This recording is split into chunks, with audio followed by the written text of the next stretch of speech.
I'm a man who believed that I died 20 years ago, and I live like a man who is dead already. I have no fear whatsoever of anybody or anything.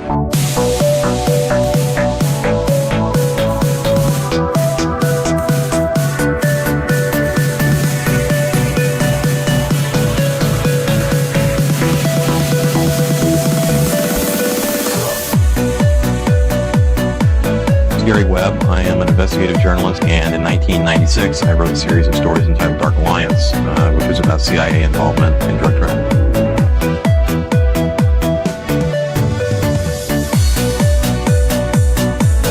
I knew a man who once said death smiles at us all. All a man can do is smile back. We've both been skull and bone, the secret society. It's so secret we can't talk about it. What does that mean for America? The conspiracy theorists are going to go I'm wild. sure they are. I don't know. I haven't seen the rest. Number 322. I sad duty to report this afternoon that my friend and colleague Tim Russert collapsed and died early this afternoon. I may die in this cell tonight or in the arena tomorrow. I am a slave. What possible difference can I make?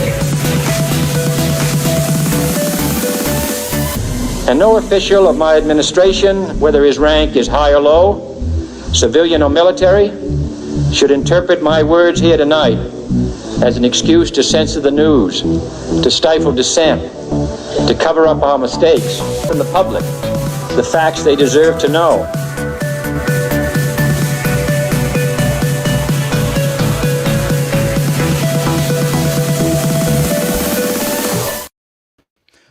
What the fuck is up? Welcome to another Already Dead, your favorite weekly live call-in, conspiracy, parapolitical, whatever you want to call it, variety show. I don't know how topical this week's going to be because I don't know about you, but I guess for those who've been following along with my life, and whether you've been watching my morning streams, I've had a lot of shit going on. So I have not been paying attention to current events, but we have plenty of dives from the past to spurg into today. So whether if you guys can think of topical stuff like that you want us to cover, but I don't recall anything too. But I haven't been paying attention, so I don't know. Maybe there's something out there. Yeah, it's really just a lot of kind of the height of the election season, sort of the political paradigm, sort of in conflict. So it's more along the lines of, I would say, most of this week's news, I would say, well, one, we can't every single week focus on Israel. So that's something that I'm attempting to do. They're still fucking around, guys. They're still fucking around. Exactly, man. But here's your update. For sure. By the way, Jose Galison, we got Austin over here. Yeah, your dynamic duo. Sorry. Finish the intro. Go on. Dude, no worries, buddy. But I do think it's kind of hilarious, though, that, you kind of are seeing this sort of just the natural kind of, I don't know, what would you call it? Just sort of the cannon fodder of the political ideologies, just kind of playing the game of the two-party illusion. And so once again, you see the narrative behind, let's say, Kamala, right, shouting down this Christian individual who I guess she was allegedly, according to certain articles, she was being heckled. I haven't watched the thing. I don't even know. But yeah, I guess I don't know. Have you heard she's not black? Have I talked about this on the show yet? I must have mentioned it on here before. Yeah. I think we discussed it. She's still going. Candace is still going, and I've been popping in, and she's fucking. I'm not gonna lie, she's killing it. Dude. She's pretty much. She ain't. All right, someone said she's. All right, I want to be very clear. Candace is claiming Kamala's mom was an MK Ultra doc in her Kamala Ain't Black series. No, she's saying that she knows someone who's claiming that, and she's saying I don't know, we'll figure that out. It is. Dude's she's not black. She's just not at this point. She's dug into it deep enough. I can't really give you a good summary, but essentially, go check out Kansas shit if you're curious about it. But they were definitely definitely fucking. Kamala was leaning into it hard, and a lot of people were just straight up saying it. She ain't black. Right. Yeah. It was hilarious. I had someone send me really legitimate listener that I enjoy having conversations with, sent me basically that Candace Owens episode of her essentially kind of making that implication, right? So, like, to me, I like inevitably it's difficult for me to not witness sort of the patterns of the altars, right? Because she does tend to kind of shift in her right now. I understand that when you're a political chameleon, right? Like it's you basically, you're kind of tailoring your right, like just the way you speak to the audience that you're attempting to reach. You're a So created person. You're just trying to be whatever the exactly, person wants you to be. It's like exactly. in Marvel Comics, for example. This is a nerd Hmm. reference, but Galactus, the destroyer of worlds, the guy who comes and just like literally Yeah, his whole thing is he destroys planets. He eats planets.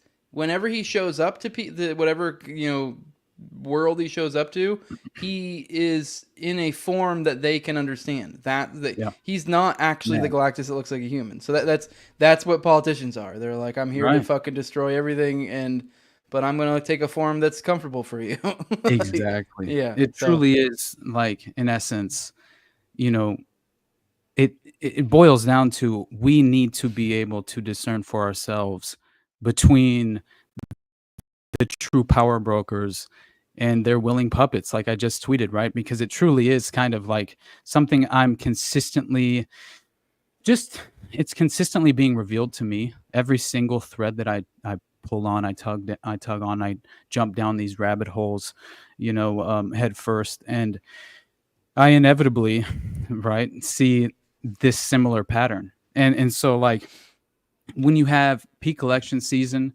right, but you also seem to witness like this sort of paradigm where you have like this kind of like intersection that I brought up with William a couple weeks ago, where you have this intersection of social engineering and culture creation, but also covert intelligence operations combined with like esoteric occult ideologies, and these like they essentially become these covert systems of influence, right? And it's it's disturbing to realize that there could be this sort of clandestine attempt to subconsciously get us to almost embrace a sort of initiation, right, into these occult ideologies, and by using like these various methods of you know, let's say symbolism and occult iconography, which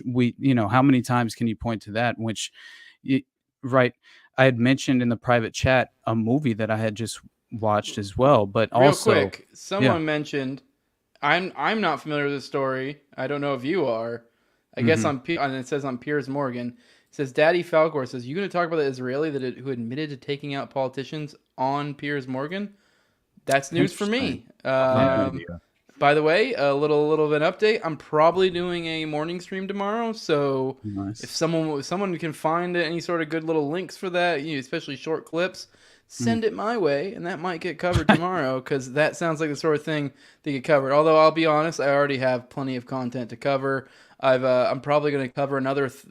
Yesterday, I did a morning stream, and I covered a thread. I ended up calling it in the episode "Programmed Chicken Hawk" because I that's saw kind of that. what it is. It literally is like a mixture of "Program to Kill" and like "I the Chicken Hawk."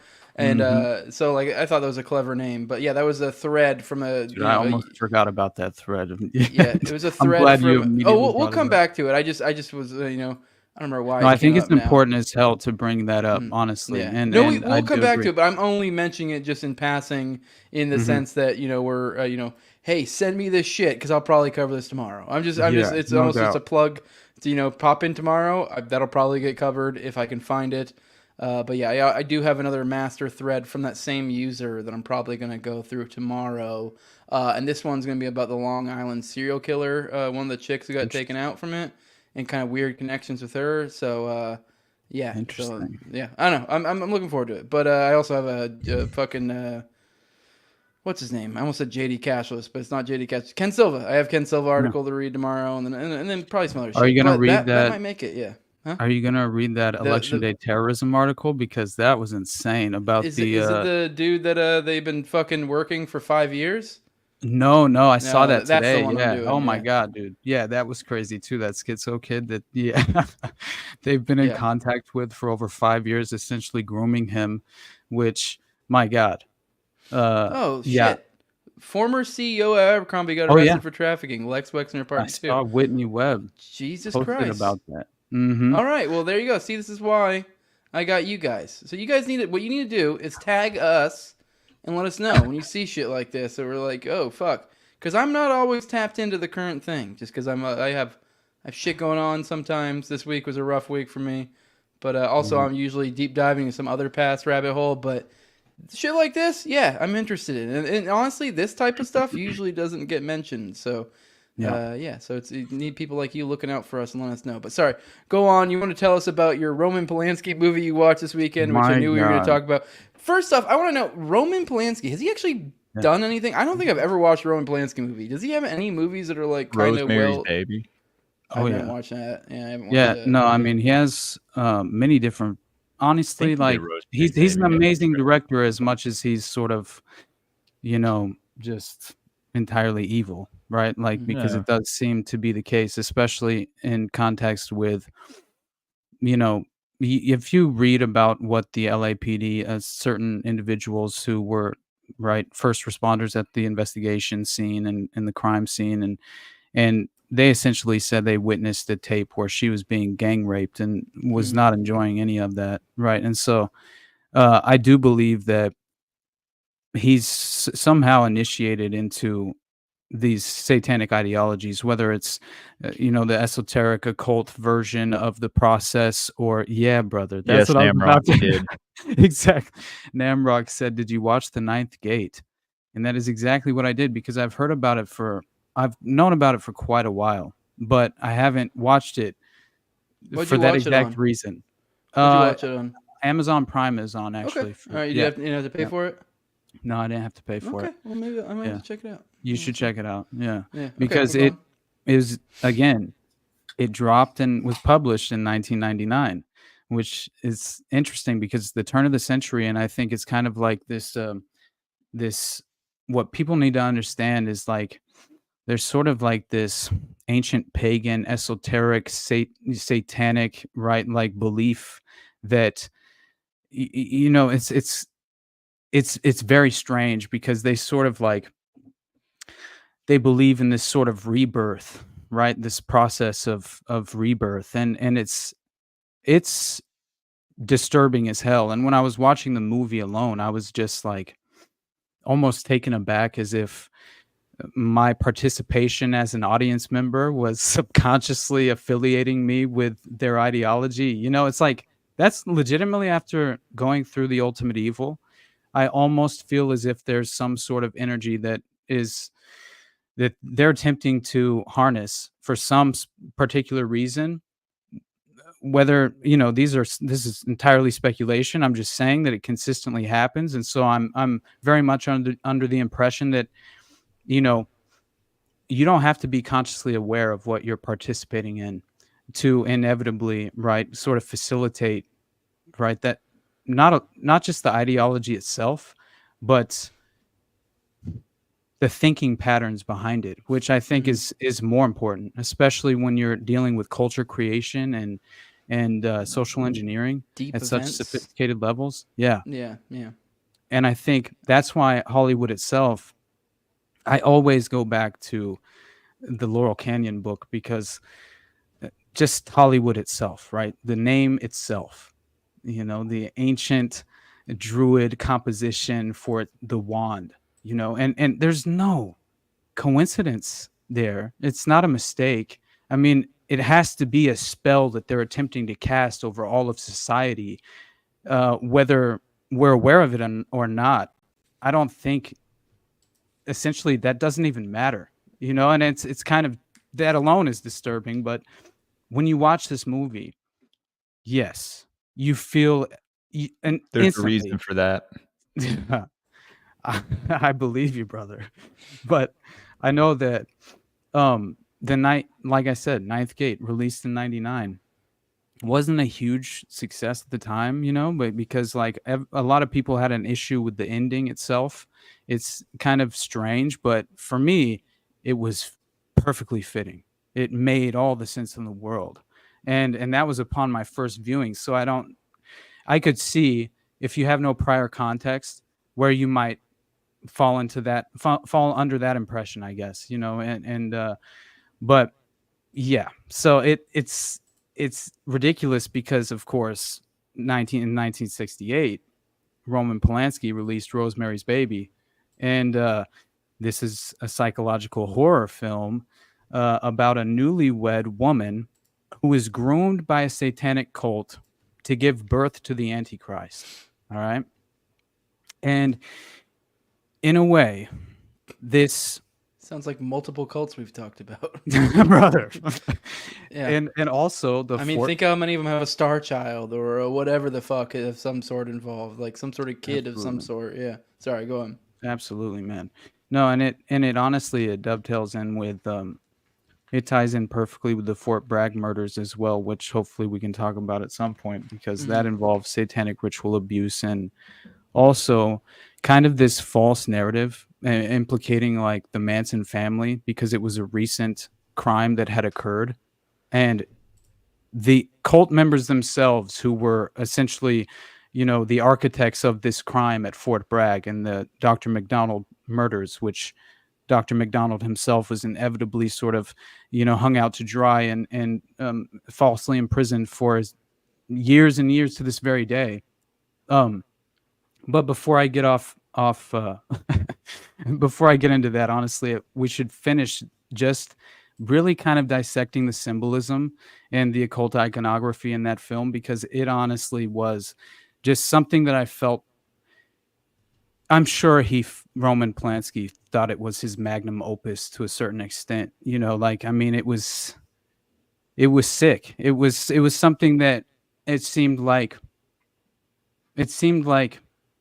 some sort of pagan rite that he was fulfilling. It was strange, but to be fair, I brought up for the listeners later. I brought up how convenient Roman wasn't home when the Manson family came to visit. I believe he was somewhere out of the country, but like, point being is, obviously we're being a little silly here, but like, let's be real. I mean, I guess it's not unrealistic for someone of his job that he would be jet setting all over the place. It's not that crazy, but still. And people need to realize that within these ideologies, there's almost like this hierarchy of occult power that you can wield through these rituals. And the targets of the rituals matter. They give you more of this power. And that is at least the belief system. And so at the top of the list, and I have individuals on the record, right, who can actually make these claims.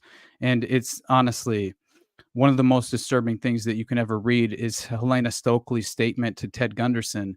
And I read through the whole thing. Oh my God, man.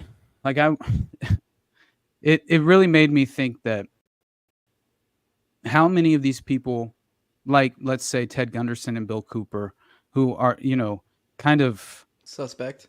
Yeah. But many people have sort of, I don't know. It's very difficult because it seems to me like, it's very hard to read. But it's Tanya swears by Gunderson, and I don't know. I mean, I've never. I mean, there's a lot of things he talked about that later he was dead on. That sounded like a kook at the time. So, I don't know. People are so quick to say, "Oh, this person's a Fed or whatever." But I don't know. It is kind of hard when the dude was literally a Fed. So, like, I mean, I don't know. I get where people think he's one way or the other, but it's also like, I don't fucking know. He could have been completely legit, or it could have been some combination thereof. I don't know. So, yeah. And I mean, briefly to that point, I will say that I go back and I listen to, because Charlie Robinson just had an episode with Chris Graves on Columbine, and I listened to it, and he mentioned Bill Cooper, and he mentioned his natural reaction in the moment to Columbine. Yeah. And I went back and I listened to it, right? You've heard Bill Cooper has some crazy claim about McVeigh, right? Yeah. I heard that. Oh, Yeah. he just claimed that I think he came to visit him, and he just happened to be like, "Oh, I have a microchip in my butt" or something like that. Oh my god. Yeah, no, seriously, it was very bizarre, and it's just kind of like Damn it. it's like source, Yeah. trust me, bro. Yeah. Yeah. Yeah. Yeah. I Just honestly hung out with McVeigh. that's crazy. Okay, I dude. I know, right? I would really love to know, like, have the context for that specifically, because that's, I think, what's missing a lot of the time in regard to like trying to decide for ourselves whether any of these people are credible. Yeah. Is just kind of like it's lost in translation, and if we don't have the context for it in the moment, maybe he was just speculating purely and just like said some shit. But if he really did say he was, somebody came to, to McVeigh came to see him, that's insane. I don't remember the But specifics. I've looked into it yeah, in the past. It seemed it's one of those things that it's annoying that people will randomly be like, "Oh yeah, Bill Cooper, they may not even reference Bill Cooper, but they will just state as fact that happened, and or that he had a microchip in his butt or whatever it was. I think, but it's like, and don't get me wrong, there is actually credence to the idea that he did have like shit implanted in him, and when he paintings book goes really into that, and like he did make these claims to people. I think it was typically like the claim was usually like it was in it like a dental implant or something like that, which that's a little bit more like, I mean, I'm wrong. I guess I could do it in the butt too, but I mean, especially if you know the story behind all the dental visits he had, it's like, okay, well that might have something to do with it. But point being is, it's just like people unquestionably just say it, and it's just because Bill Cooper literally just it's frustrating. Like there's no source, like. Especially since he's admitted as much that he at the very least he admitted that basically he was fed disinformation and he was duped in a few different ways as far as like certain claims that he has made.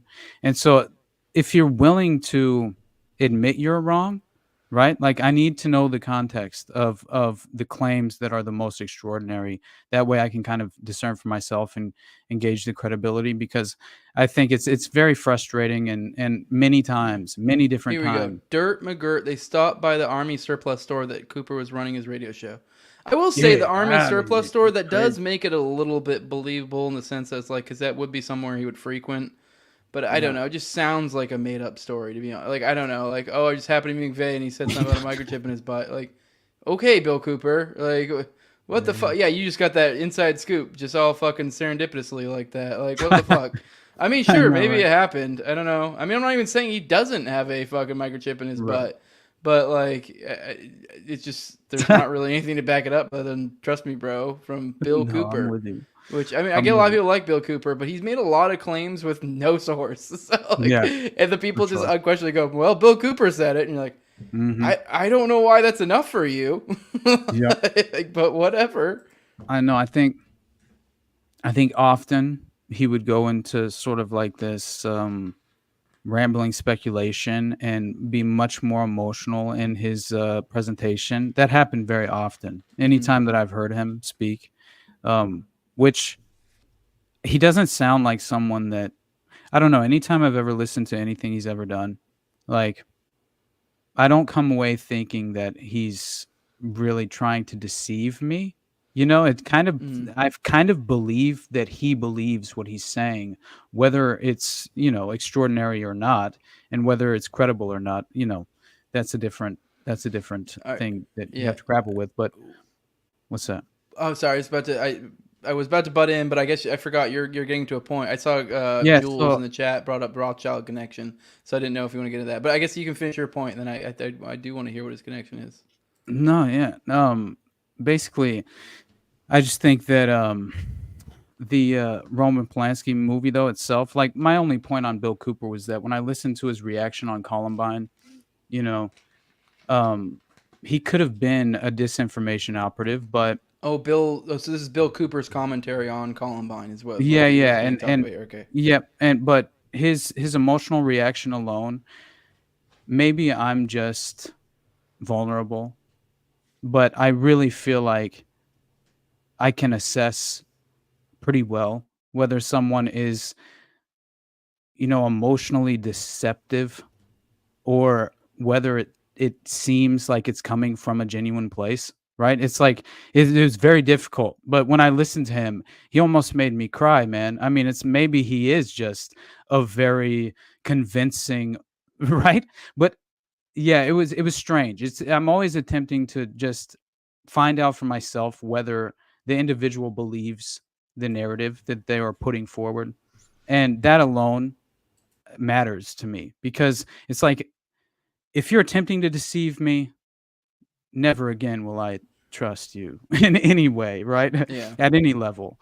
And so I will remain skeptical, like I always have on both Ted Gunderson and Bill Cooper. But I will say that the level of research that Ted Gunderson specifically I can point to, that he's provided me with legitimate threads of information that I've gone down these rabbit holes and found to be credible myself on my own, researching standards. So yeah, Ted Gunderson, I'm much more willing to deem as a little bit of a credible source. But anyway, the point being that this film itself is really kind of in the vein of what became the birth of a new era, and considering when it's being uh like this film is being produced in 1999, like I said.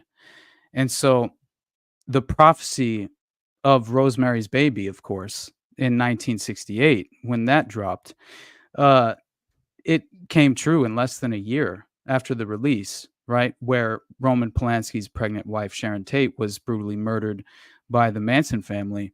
And so it's especially when you know the MK Ultra connections there and the Process Church ideological connections to Manson himself, and then also the Roman Polanski and Sharon Tate connection to the Rome chapter of the Process.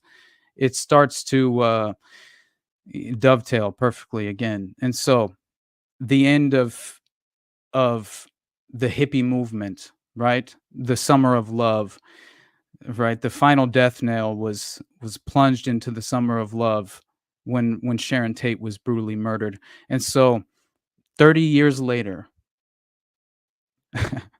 at the dawn of 1999, right? The dawn of the new millennium, Polanski releases this film called The Ninth Gate.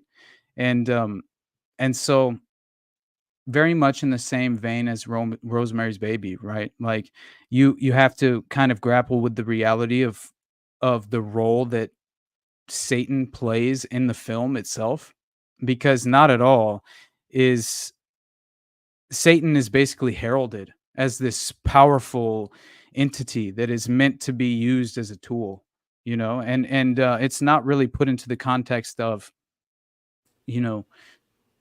something to overwhelmingly fear. You know what I mean? It's almost like something that you can utilize and leverage for your own benefit.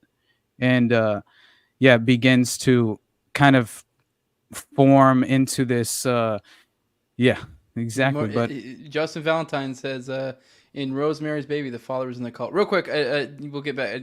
J Pro Plumbing said I ordered the Aberration book after yesterday's stream. It shows up tomorrow. I'm super stoked. Hell yeah, dude! I spent a good, I don't know, maybe 5 to 10 minutes yesterday on the stream, kind of breaking down reasons why. I kind of just skimmed through the table of contents and kind of to jog my memory and all the little rabbit holes that go in there, because people think if it's just an OKC book, and you're like, yeah, sort of, but it's like, to break down OKC, you need to understand MK Ultra, you need to understand different implants CIAs have been looking into, frequency waves, all the history of lone wolves, all the different types of narratives, and then in the subsets of like how to understand that, like you can't. And this is a respectable book. Like this is something you could give to somebody and they read through it and like they come through and now they have a pretty damn good understanding of all these things. And it could be like a normie at the beginning. So it's a very useful book. Sorry, but go on. Mm-hmm. No, you're good. And you're absolutely right about Aberration, though, because, gosh, man, not only does mind control come up with McVeigh, but I mean, the fact that, again, I brought up Columbine, I jumped down that rabbit hole and instantly realized, oh my God, it happened on the 20th of April, but it was supposed to happen on the 19th. And specifically because it was the anniversary of the Waco siege and the Oklahoma City bombing. And also that Eric Harris who's allegedly one of the two shooters, Yeah. right? I mean, I had Jolly, I had old Jolly on Klebold Tim Tim right? Tuttle on the show. Yeah. And he, I forget how the connection is made, but essentially there's a PatCon connection. Oh yeah. There. Or wait, never mind. I'm retarded. I'm mixing it up with Sandy Hook. They all blur together with me. Oh yeah. That's Well, Sandy. dude, not at all. Although maybe surprised. there was one in Columbine. I forget. I don't know. Whatever. Maybe actually, I think there kind of was a Columbine as well. There was definitely. I don't know. Whatever. Go check out that series. I did a little series, I think, on Columbine with him, or at least an episode. Yeah. So yeah. Yeah, it's worth checking out for sure because they all seem to strangely resemble each other and a very similar signature at the very least, right? So it's just something that is worth looking into. But I'll get back to what I was saying. But to finish that thought though, I thought it was hilarious that it was even stated that Eric Harris hoped to beat Timothy McVeigh's body count in Oklahoma. And I mean, it's not hilarious. It's terrible. But I'm just saying that it's like the pattern recognition itself is just, how can you not just, right, walk away with your mind entirely blown, but still just kind of confirming your own bias of something that we already suspected. But and in his own journal, he fantasized about planting bombs around Littleton and Denver. And in one journal entry, he wrote about the Judgment Day, right? And he says that if he and Dylan Klebold survived the event, Judgment Day, that they should hijack a civilian airliner and crash it into New York City. This was in 1999. I mean, that itself is fucking insane. Like, how could you even, consider that to be reality? I don't know. It's a struggle for me, and I forgot all of these details until I just went back down that rabbit hole. Oh my God, it'll be for sure. It's in the pipeline for an upcoming solo project. But to finish just this a few more notes on this Roman Polanski film called The Ninth Gate. I think that, of course, when this movie's released, he's a fugitive. Not allowed in the United States because he allegedly drugged and raped an underage girl, and who I thought was even potentially somehow affiliated with his own family, which is amazing. It's just insanity. And it was in Jack Nicholson's house.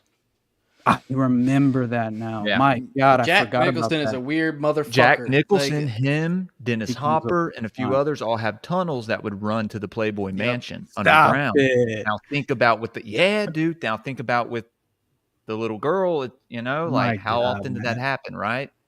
How That's many? insane, brother. Just the one time, guys. Just the one time. Right. Just as It was a classic mix-up. right. Yeah. No, there were tunnels when in the Laurel Canyon episode I did, there were tunnels all over those estates, and they connected to Lookout Mountain Laboratory as well. And so it seemed to have been an intelligence operation. And in many ways it resembled Diddy's Grotto and his oh yeah, he's got like a weird little underground thingy that goes to like a what do you know? Yeah. You know what I mean? It's like Epstein himself, one of his victims who was trafficked and spent time at the Zorro Ranch property. She woke up one night paralyzed and naked on an operating table while at Zorro Ranch. And this was in the middle of the night. All of them seemed to have, I guess, apparently all of these female victims who allegedly went through this similar circumstance and abuse. Whoa, sorry. I don't mean to cut you off. No, go ahead. But I never put this together. Stop creepy. Jack, think about it. Who has played the Joker? I mean, I'm you're assuming right. the first. Watch. There's Son of probably. a I bet bitch. you someone will probably do a deep dive on the fucking dude from the old school one. I forget his name. He had some sort of Hispanic last name. I think he actually was an Hispanic actor of some sort. The first Joker, Caesar. Yeah, I don't remember, some sort of Hispanic sounding name. Then you have Jack Nicholson, Heath Ledger, and Jared Leto. So And Joaquin Phoenix. Hey, you know what else I Joaquin heard? Phoenix. I heard Alex Jones was. Now I did a deep dive recently on on. Sorry. Even Joaquin Dude, Phoenix. go ahead, bro. Joaquin Phoenix, because like, Yeah. all right, think about it. I mean, I don't know if maybe it makes me really think like maybe there's something more to the Joker. His in little the, brother, River Yeah. Phoenix, died at Johnny Depp's club. Yeah, right. I know. Yeah. Well, I was also thinking there's some dynamic too, and like if we maybe knew what, I just feel like maybe the Joker could be some sort of ritual or something, because it's like it is. If you've read comics, it's very much an archetypical thing. Maybe they take on this entity during this role. Well, not even that. I'm just thinking like like it may mean something to them, like whether or not that actually is taken on an entity or something. Because I mean, you think about the characters Jack Nicholson, who somebody died in the wool of that stuff. Then you had Heath Ledger, who dies. Then you have Jared Leto, another person died in the wool. Then you have Joaquin Phoenix, which I don't know to what extent he is or not. I feel like I've always felt like, I mean, I don't fucking know that maybe he's one of the good ones, or maybe to some degree mixed up. But even then, he had the first Joker, and then I don't know if you've been paying attention. The next Joker recently came out. That first Joker, like, while I do think overall it's not the greatest message, but in a certain sense, it became an elites versus the downtrodden message in that first one, and it was very well received for that message. And then the second one came through, which I was doing me wrong. To some extent, he's a loser. It's killing people, so it's like it's not good. Yeah. But I get where people get this idea of like, oh, the people have been downtrodden. This is what's been produced from this, and this is their revenge. Whether regardless of how you feel about it. And how that can, have a certain feeling to someone, and how the elites may not like that message. And then the second one comes along, and they didn't kill him, but they almost like killed the Joker in a sense, because I think, spoiler alert for those who actually care, supposedly, I guess the end of that movie is literally him getting fucking gang raped, it might even be like murdered. So it's like literally like a humiliation ritual. Yes, it almost feels like they almost were like trying to snub the legacy of whatever that created. Yeah. So it's like anytime people think of it, because if they had just stopped the first one, it would have kept that message intact. Yeah. Whereas now people think of Joker and they think of Boom Boom, and they think of the second one that fucked it up. Yeah. So I don't know. I'm just saying. I mean, obviously there's some parallels here and some not, but it just feels like maybe we're missing some key of what the fuck the Joker is, the role is. He's a pop culture icon now. Yeah. After Heath Ledger was essentially, Jack Nicholson, was he one of the motherfuckers? He wasn't living up on Lookout Point or wherever the fuck where all those people were at. Was he? He was one of them, right? He's in the where Jared Leto's living now. Oh, dude, he didn't also live there. Became the Joker. He didn't live there, but he was in the Laurel Canyon scene. Yeah, okay, so he was in the Laurel Canyon scene. Mm-hmm. I know Jared Leto. I forget his house was like the house. I forget. It's like where all the people. No, his house was Lookout Mountain Laboratory. Yeah, there we go. Yeah. That's Leto's house. And exactly. Nicholson was also mixed up in that same exact fucking Laurel Canyon crowd. He was with Dennis Hopper. All those same. I talked about him specifically because he was he's a real degenerate pervert, man. Like he swam in the same circles as that crew in the Laurel Canyon book that Dave McGowan Cesar wrote. Romero. That's what I wanted to say, but sorry, go on. That was the first Joker. Good.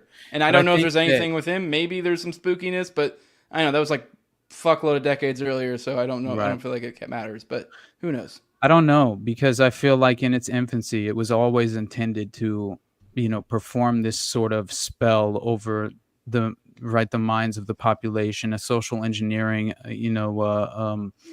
intention behind it all. And that's why I think Hollywood is built on MK Ultra in a way. But what you can point to in the film, right, is all of these different references to Dante's Inferno, the 9 circles of hell. They play out in the movie itself. And so you witness the first circle being limbo, the second circle being lust, the third circle is gluttony, greed, anger, heresy, violence, fraud, treachery is the 9th circle. And they all play out in the course of the film. And so you see Johnny Depp essentially experience all of these different stages of Dante's Inferno. And he's also all the while sort of being like directed by, almost guided by the whore of Babylon. And you're wondering what this entity is throughout the film. You can clearly tell it's a demon, but you can't quite conclude what exactly the representation is. The Ninth Gate is the movie. But yeah, so once you start to kind of interpret the significance with all of these different symbolic gestures that are occurring throughout the film, because it's not necessarily being spoken. It's clearly just like things like, for example, this wealthy individual named Boris Balkan in the film. He hires him. He's like to track down these other copies of this satanic book, and basically you as soon as you are allowed entry, or Johnny Depp's character is allowed entry into this area where all this insanely high profile art is, and then also you have these ridiculously priced books, right? That are just extraordinarily valuable, and all of them are directly associated with some ancient pagan version of Satan himself, some sort of Luciferian, that's basically every single work within this library, right, is dedicated to Satan himself.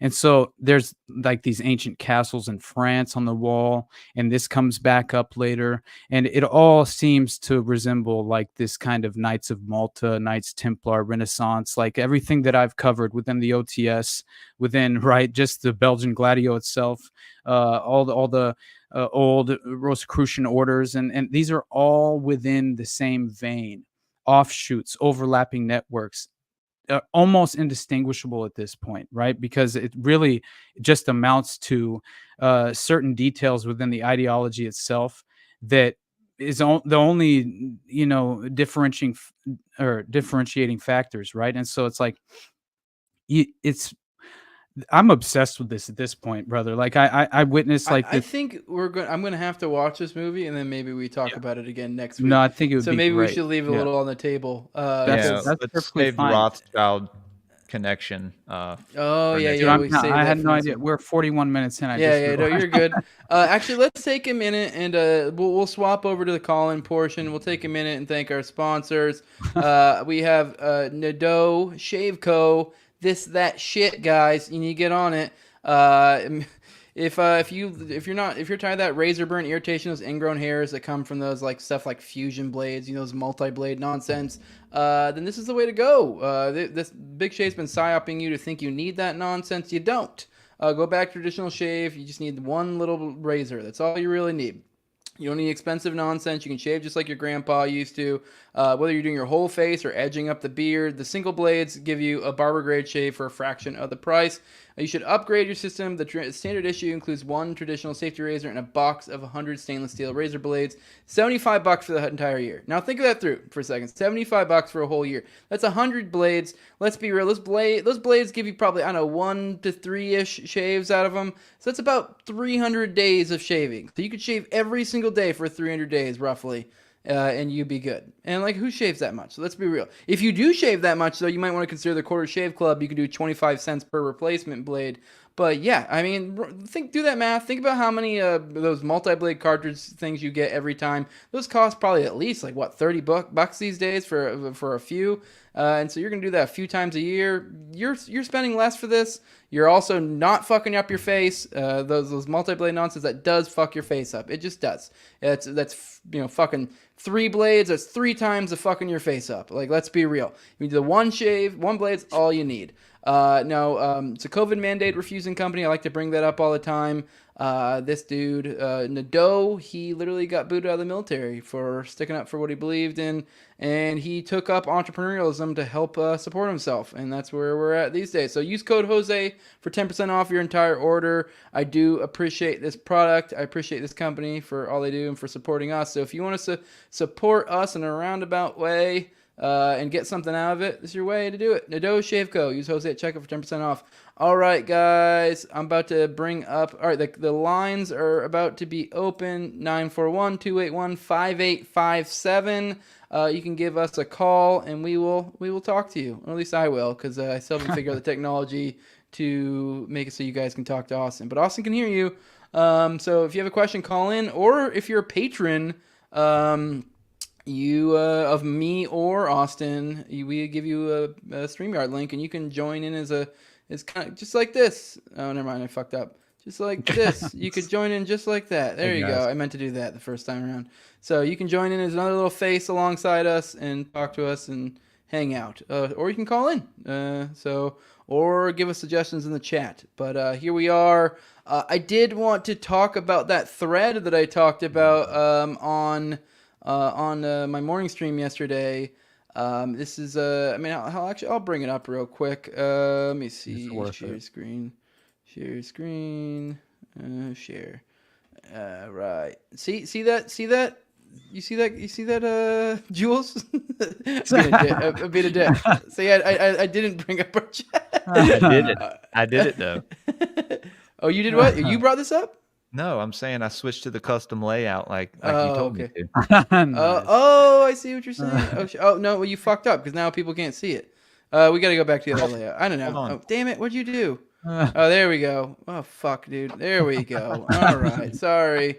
We're all kind of technically retarded. Whatever. You can hang out, or you can boot yourself out. It's whatever. I don't shut care. up and y'all talk. Yeah, you can hang out. All right. Boom. All right. So this is I covered this yesterday. So this is basically about the West Point Child Development Center scandal.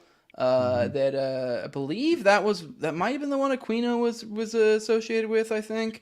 Well, it seemed like it was directly connected anyway, but that was the implication in the first place because Presidio was happening at the exact same time that the West Point scandal happened. But we're not going to cover all of this in this because I do want to respect you guys' time. I also covered it. I read the entire thing. Though. Did you read the whole thing? I read the whole thing on my stream. So that's kind of like what for those who aren't aware, I've been doing morning streams occasionally, and that's just kind of me doing a solo thing. I kind of read through articles, and this is likely shit I haven't even read. It's not really like a perfect presentation. This is literally me going through stuff I intended to read anyways, like whether it be articles or even just clips or whatever, or just ranting.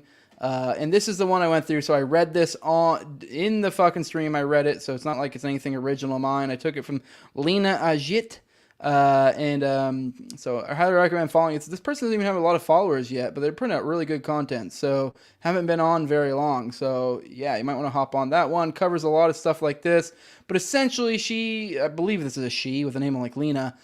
She kind of dug into this story that was covered in Program to Kill about the West Point ritual abuse scandal. And then it kind of goes in this dovetails in this guy, Mark Raymond. You can see the picture there. And then then all his connections, you come to find out his brother was like basically the dude who ran NAMBLA, North American Man Boy Loving Association. Nazi, remember when that came up? I mentioned just briefly to add to your point, what you're mentioning there is the fact that organization alone was within its foundation itself. It was inherently created by pedophiles for propping up and facilitating networks such as this. And I believe that because Paul Bonacci himself, who was a victim abused by the Franklin Network, also inevitably became, a procurer of young boys for the network itself, as they typically do, until they're left out and hung out to dry, or systematically destroyed half of the time, which is, incredible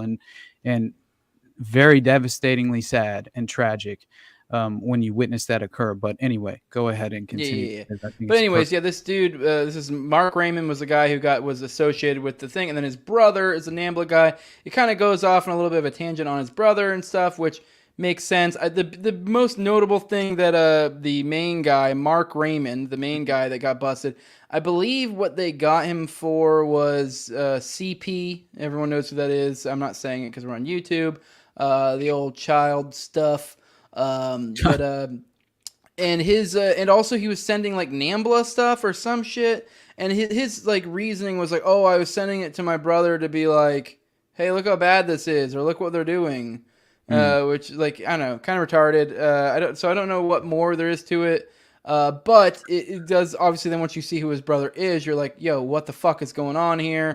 Then also they created, like, there was their father Fern Raymond, that was the pastor of a Methodist church. He was involved in Boy Scouts, camps, orphanages, Big Brothers. You know, so like, I mean, don't be wrong. Maybe his dad did nothing. I don't fucking know. But it's like these are all the trademark little dots you always see in similar these type of stories. Exactly. Yeah, Steve Raymond, which I forget which one that was. I think that's a brother. The Project Orphan. He had Project Orphan. Then later, you know, the orphanage. Yeah, and then there's also this weird advertisement at one point where it's weird. It's like literally talking about how cool this kid is. And It looks like Farmer L and Pizzagate, brother. It looks like they're selling children, man. That's what it looks like. And then Mexican orphanages, and then it's terrible. You know, it gets weird. But there was some. Now this is what I was trying to get to. Now there was I believe there's an other connection that I knew would get you going. Bizarrely, Mark Raymond was one of the first. Which Mark Raymond is the guy. He was also like a reporter, I believe, of some sort of journalist. So he did. But the people who he interviewed, and like it is just kind of like, and the way he interviewed him makes you wonder, what? Especially in retrospect, you're like, whoa, what the fuck? He was one of the first to interview Jim Jones. While the People's Cult incubated in Ukiah, wherever Ukiah is. Ukiah. Yeah. Dude, you know where that is? It's in fucking Northern California by San Francisco by the Presidio. There you go. I'm freaking out, man. Yeah. Where the People's Temple was located. You know? So what's going on? I don't know. Brother. He described Jones as a well-educated and a devout Christian. But yeah, he did that. He pulled the whole Harvey Milk essentially and fucking essentially sucked him off, and metaphorically. Which that's funny if you know who Harvey Milk is. After the so he waxed. He basically like kind of fluffed up them. Accepting donations from the People's Temple for the Big Brothers chapter he started. There you go. What's going on in this Big Brothers chapter that Mark Raymond, the dude who got busted, twice in some some sort of daycare type thing, and then also I forget what it was. My God! According to his obituary, he was also luckily granted an early interview with Apple of the Heaven's Gate cult. Yep, that's another one. I was like, dude, you're gonna. That one's been on the short list, so I will definitely have to. And then he was the executive for Jones Associate Harvey Milk Lesbian and Gay Democratic Club. So he was literally helping out Harvey Milk up, Jose. Like, this is the craziest fucking thing. When I read through this, it was exactly just talk about crossing all of the different recognizable patterns off to the list, right? You know what I mean? And it's exceptional as far as how it achieved that. But go ahead, finish this because I'm just going through. It is interesting to note he was honorably discharged from the military, after doing stuff to two of his colleagues' kids at West Point. That was the child care thing. Receiving CP to his residence and having participated in the 1984 in the West Point thing, or the Child Development Center scandal and the West Point thing are separate things, but they both happened on military bases, if I recall correctly. That's why I keep conflating them in my head. Yeah, he was like a PR guy or of some sort, like I believe is what he did. He worked as a bookkeeper for Parents United. So he's in all these little groups. They always are. Yeah. So this one is bizarre. I don't know if you've gone down the Parents United one. I'm astounded this thing exists. I bookmarked it immediately. Yes. You hadn't looked into it, heard about this yet? No, I haven't looked into it yet. Yes, no. This is what this Raymond guy was involved in. This Parents United entity, which encourages child abuse victims to make amends and seek therapy with their abusers in order to preserve the family unit. I don't know what that's supposed to mean. I mean, it does kind of give me the vibe of the old school, It's kind of the idea of especially it's. I feel like it's become less and less in fashion. I mean, that's probably the wrong word, but especially if you talk to older relatives, a lot of them will talk about how oh, there was, somebody in the family that, like, some older relative that people knew this. And, like, it's a tale as old as time. I think it's not as common now where some family member was doing some shit and the rest of the family would be like, well, I don't know, maybe not. And, like, Dude, I've heard they're it trying be to keep the family excused together by type deal. someone going to church and being saved and still being around, like, Yeah. that child and I bet as you they in got the older. reasoning, yep. Go ahead, And sorry. I think it probably happened again. It was just like, what the fuck, Yep. Yeah. Unforgivable. Yeah, and then so the idea here is, like, to seek therapy with their abusers to kind of, I don't know, get past old wounds, I guess. I don't know, which seems bizarre. Yeah. Reminds me of the false memory and then syndrome. pedophiles are promoted to leadership positions within parents. I wasn't supposed to say that word, but whatever. Yeah. Yep. It's exactly what they do. I mean, it follows the playbook to a T. Yep. Right. So, and then an orphanage in Bangkok, Thailand, which Raymond operated as well. God. My God. So, which, I mentioned in the show, Gary Glitter, that's where he got busted for doing incredibly obscene things, was in Thailand. Links to Savile, which links back to the process. And yep. Which, I mean, obviously, I'm not saying that's connected because it happened in Thailand. I'm just saying this is like an orphanage in Thailand. Are you fucking kidding me? That's what I'm saying. Exactly. Like, who the fuck are you fooling? Like, yeah. Notorious pedophiles with pictures of children on their laps at these orphanages. And, it's like they're wanted for pedophilic crimes, right? And internationally. And it's just like no authorities are truly seeking any justice whatsoever. And whether it falls outside of their jurisdiction or whatever the excuse becomes, the authorities responsible, they see no reason, to follow through for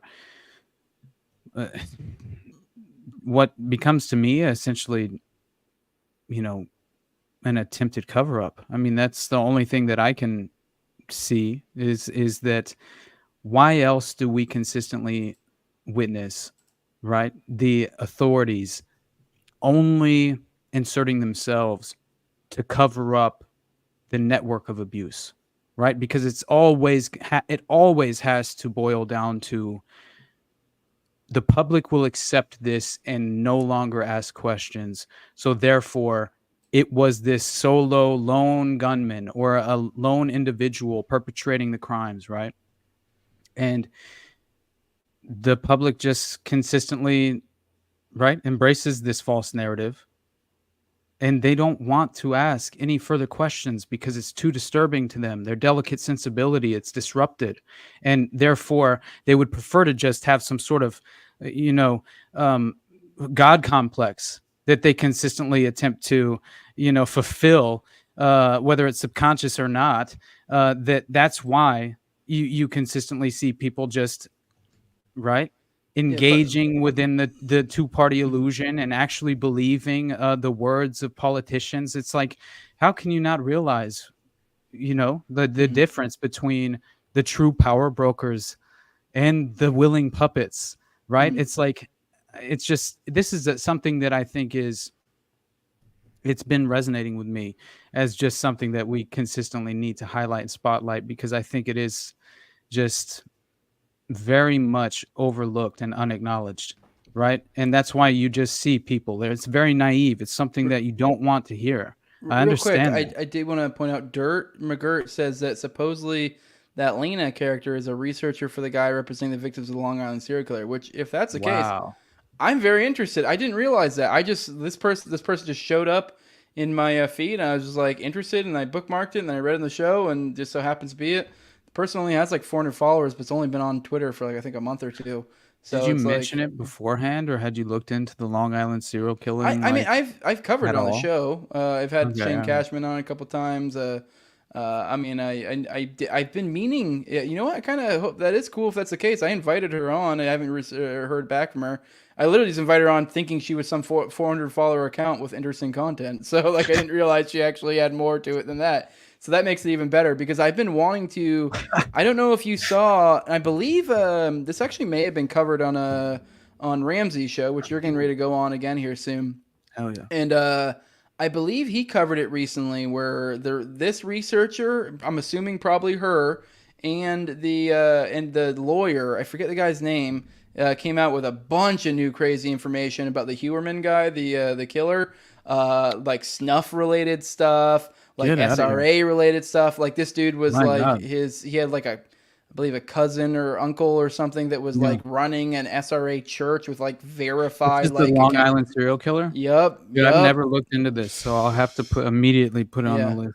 Yep. So I gotta get a new note card. Wild. Sorry, I didn't mean to cut you off. I just wanted to bring it up while we still had it because I was like, oh shit, that's just weird that I just so happened to follow on her content. I was like, oh, that was really interesting, and then like she actually is like doing real shit, so that's cool.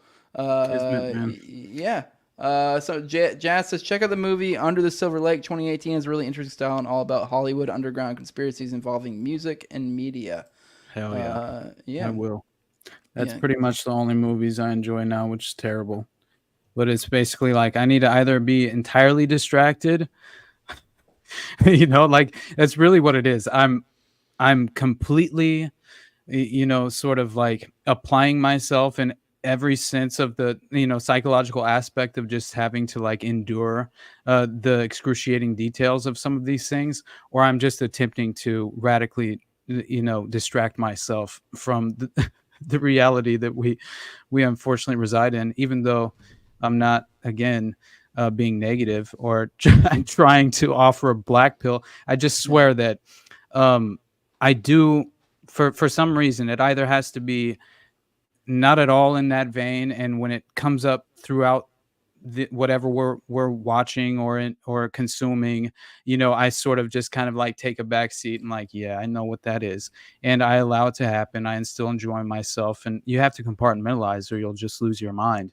But I will say that I almost find more enjoyment when it comes to just trying to interpret, right?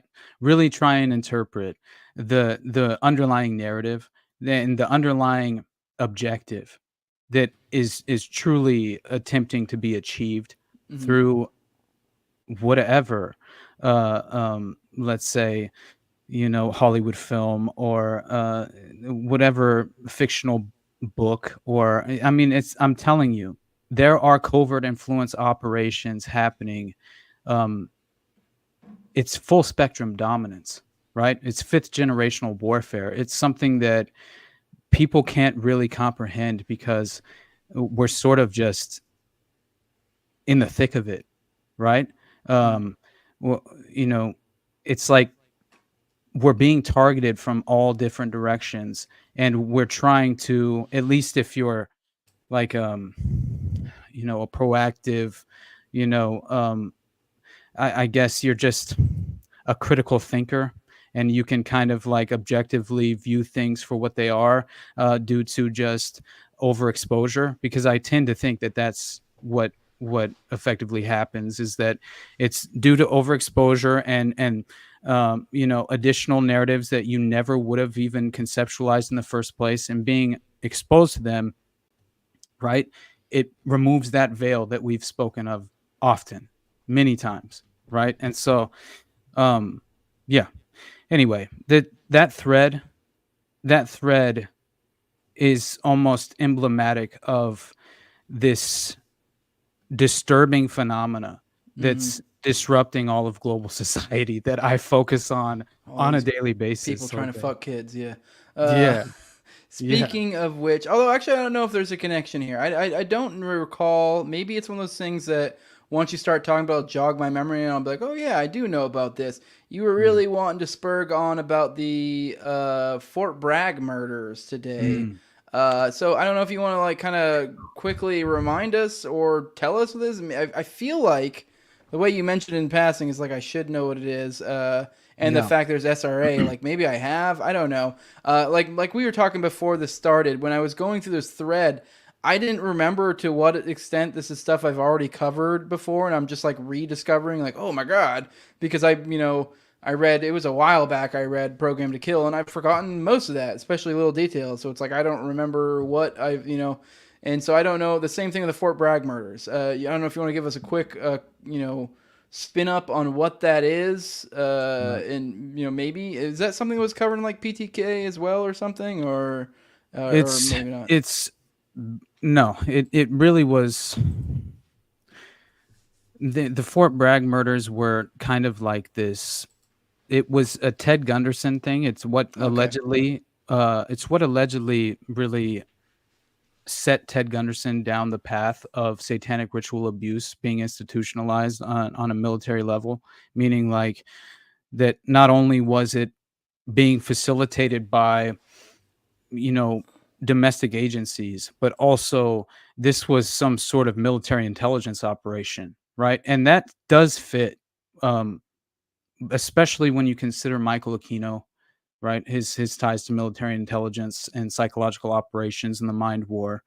And then you consider how many other key suspects fall into that category, right? Of military intelligence, background of psychological operations, and they all tend to fall into this child sexual exploitation and the inevitable cover-ups that take place as well. It's a very disturbing thing to begin to look into. And yes, Fatal Vision was a book as well, and I believe there was something else written called Fatal Justice. Maybe Fatal Justice was the book. I can't recall, but either way, I believe that inevitably he was Dr. Jeffrey McDonald was essentially betrayed because he had kind of at least it's sort of painted that he had good intentions and sort of like,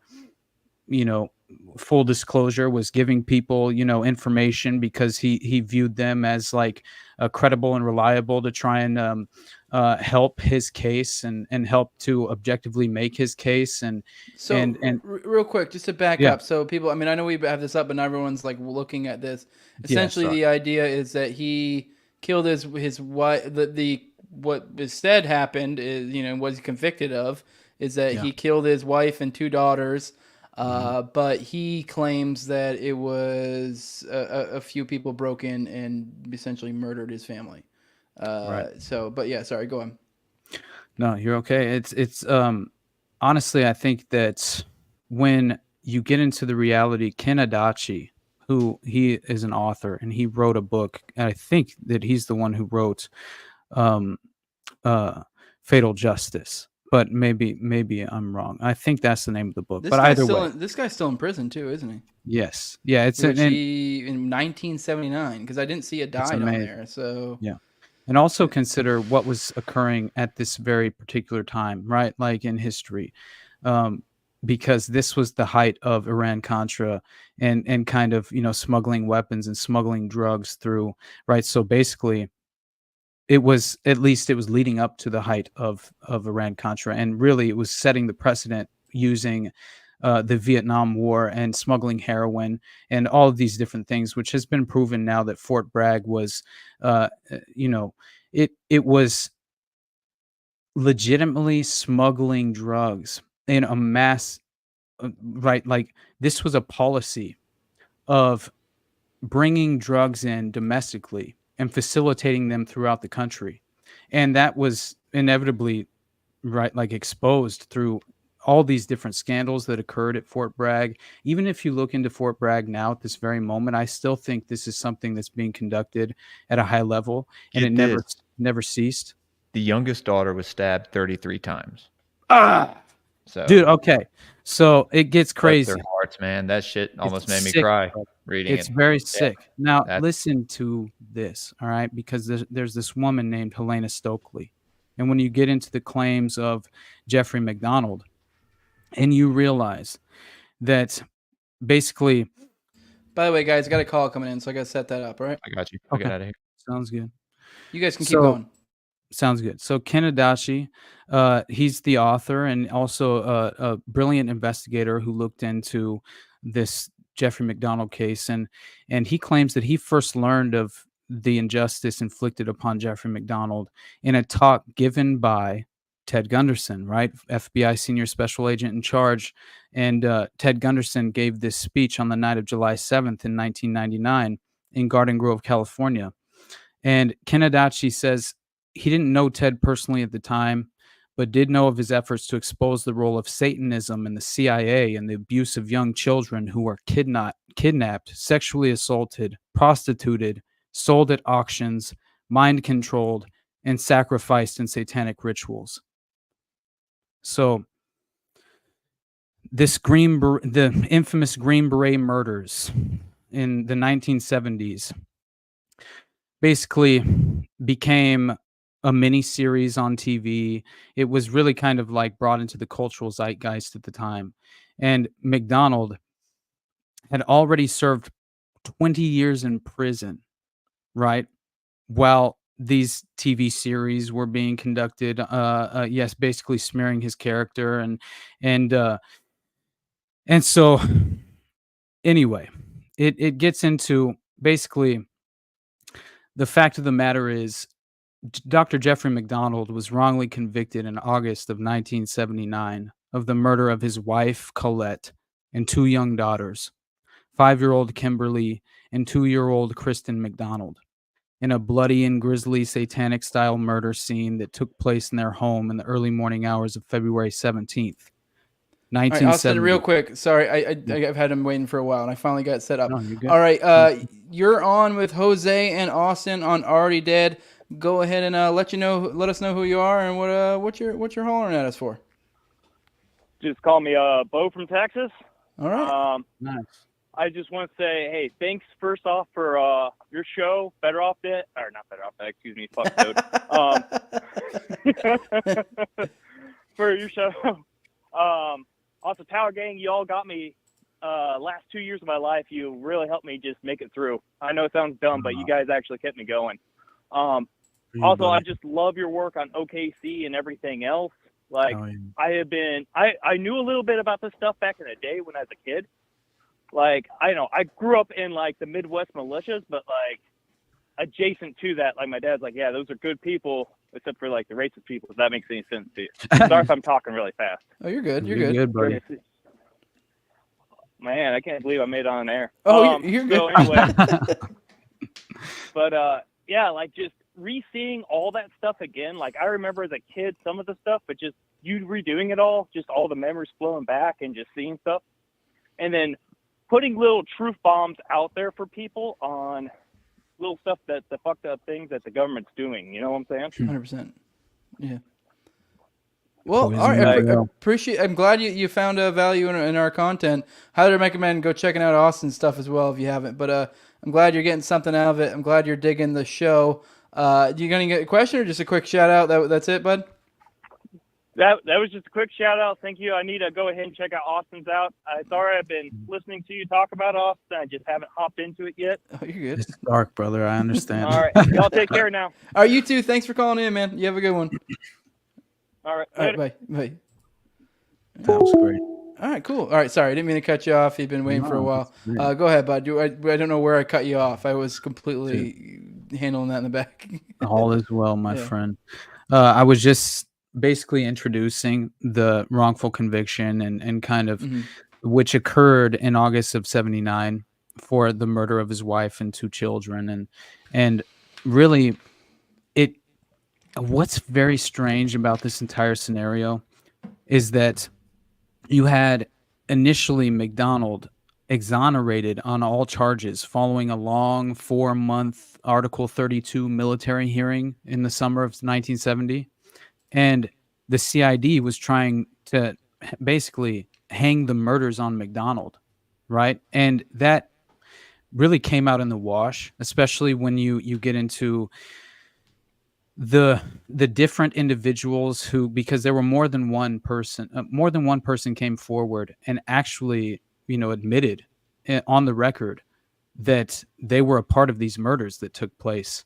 And so when you have individuals who are willing to go on the record, as far as Helena Stokely was being one of them, but you also have an individual who I was unaware of this, but apparently the state tends to always basically claim that deathbed confessions are always reliable.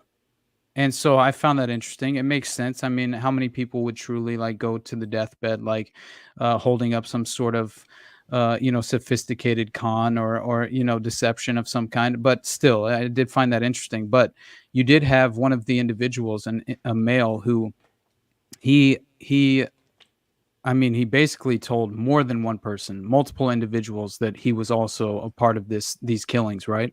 And so once you also put together the witness accounts of everything that took place, it starts to make a lot more sense as far as what actually took place and how they could kind of dismiss all of this as some sort of Manson copycat murder, which is inevitably what it became. And so yeah, the government case is allegedly supported by this hypothetical reconstruction of the crime scene, and it's amazing because they claim that blood spots, fibers from torn garments, and fabric impressions on a sheet disprove the memories of Dr. McDonald when he recounted to investigators what happened in those early morning hours, right? And so, admittedly, the prosecution has never developed any credible motive to account for such brutal murders, and they also admitted to many crime scene errors and losses of evidence, and the defense claims and validates the government's hypothetical crime scene reconstruction. So you have all these different factors that are truly kind of muddying the waters as far as like any sort of justice being pursued of any kind in regard to this case. And so it boils down to the CID and this sort of institutionalized cover up that began to take place. And so if I guess I should introduce just the basic bottom line of what occurred very briefly, because on February 16th, early morning hours, the 17th, McDonald allegedly, or no, 16th. So it hasn't yet turned to the 17th. He takes his daughters to the this Christmas event, and then they return home at around like 6 p.m. And then McDonald then showered, changed into an old pair of blue pajamas. After the family ate supper, Colette left the household to attend an evening teaching class at Fort Bragg. She was knowingly taking night classes, which this is North Carolina University's night classes, an extension of Fort Bragg. And so, according to McDonald, he then plays games with his daughters, and then he sleeps for about an hour after he puts Kristen to bed at around 7 p.m. And then basically at 3:42 a.m., all right, on February 17th, dispatchers at Fort Bragg, this is when they receive an emergency call from the McDonald household. And he faintly speaks into the receiver, "Help, 544 Castle Drive, stabbing. 544 Castle Drive, stabbing, hurry." And allegedly, you hear somebody in the background yelling, right? And so within 10 minutes, military police respond to the scene. And initially believing they were responding to some sort of domestic disturbance, I guess. And so they find the front door closed, locked, house is dark. No one answered the door. They circled back to the back of the house, where a police sergeant discovered the back screen door closed and unlocked, and the back door wide open. So upon entering, the sergeant walked into the master bedroom before running to the front of the house, shouting, "Tell them to get Womack ASAP." So Colette McDonald, discovered sprawled on the floor of the master bedroom. She lay on her back with one eye open and one breast exposed. She had been repeatedly clubbed about her body, with both her forearms later found to be broken. The pathologist would note these wounds had likely been inflicted as Colette had raised her arms to protect her face. According to Helena Stokely, she's yelling at Jeffrey McDonald, her husband, "Why are you letting them do this to me?" And so we get into that because she allegedly doesn't even exist, right? Although she very much exists, and she was allegedly also a very reliable police informant on many different crimes, not only cases, but she was a key witness, right, in multiple cases prior to this, right, and was allegedly she was passed off from her original handler to her next, basically military police handler, which inevitably helped kind of facilitate her role as a covert informant. And it's very interesting because whenever you realize that this woman attempted to come forward, right, and that her, she basically, the judge deemed, well, first of all, she was threatened by the prosecution. So imagine, right? You're saying this is what actually occurred, and then you're having the authorities tell you that they will essentially pursue, uh, they want to crucify her with the murder charges, is what they're basically essentially threatening her with, right? We will, pursue the highest level, of conviction if you go forward with your actual statement. And it's a fairly tragic story, but she gives a statement to Ted Gunderson and P.E. Beasley after all of this occurs, because they wouldn't listen to her. They threatened her. So they basically said, if you don't keep your mouth shut, we'll convict you on these murder charges, and give you, the worst sentence, right? The highest sentence that we could attempt to, implement. And so she then goes to give her statement to Ted Gunderson, who discovers this, and realizes that, clearly Dr. Jeffrey McDonald was actually innocent, within this case. As far as, once you get into the bloody details of it all, then you realize that it's basically impossible, especially when she's witnessed by investigators who reported to the scene. Many of these individuals, at least two of them, including Helena Stokely, were described by Dr. Jeffrey McDonald and also witnessed by the first on the scene, right? And so in no way is it kind of casting doubt to that narrative of Jeffrey McDonald's claims of not being, of course, home alone. This officially occurred. He himself had gotten upset that his daughter had wet the bed, so he inevitably went into a rage and then, murdered his entire family with no prior history of abuse. Everyone who knew them. This didn't at all make sense, right? And so she gives this statement, and she says that basically first of all, she just briefly gives like her background, where she's from. And then she immediately jumps into Bruce Fowler. She starts naming individuals: Bruce Fowler, Greg Mitchell, Don Harris, Dwight Smith. And then she says that they're also known as Zigzag and Smitty, Alan P. Mazzaroli, and I, Helena Stokely, were all at the scene of the McDonald murders at Fort Bragg, North Carolina on February 7th, 1970. And so approximately 2 weeks prior to this, the leaders of our satanic cult met and began discussing the possibility of retaliatory act against Dr. McDonald. Members of the cult were upset with Dr. McDonald because he refused to treat heroin and opium-addicted persons. I have no additional information concerning the motive, says Helena. There were 13 members of this cult, 9 males and 4 females. The membership changed on a continual basis, with different individuals joining and others moving on to become involved in other cults, in addition to the persons identified in the McDonald murders. The following were known to be members, right? Were known by me, Helena, to be members: Sheila, last name unknown; Candy, true name unknown. And then she says, I'm sorry I told you that I would discuss the McDonald murders, but I cannot discuss the members of the cult or the cult's activities. On the 2nd of, on February 16th, 1970, our cult held a final ritual at 1108 Clark Street, Fayetteville, North Carolina. This ritual began at approximately 11:30 p.m. and lasted about 1/2 hour. Mazzarol, Harris, Mitchell, and Smith did not attend the ritual as they were all out dealing, meaning selling drugs.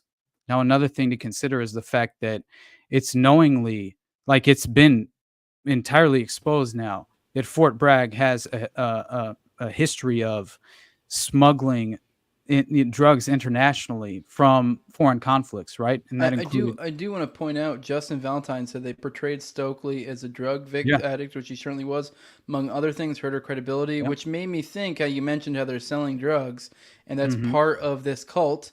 I find that interesting. I mean, not to say that necessarily is intentional, but Right. that is kind of whether it is or not, it does work out Right. that whenever someone from the group speaks out, likely, let's be real, if you're doing into satanic cults that deal drugs and probably do other really fucked up things, you're probably doing some fucked up shit in your life. Like, if that Yeah. you're probably doing some drugs in some weird spaces in your life.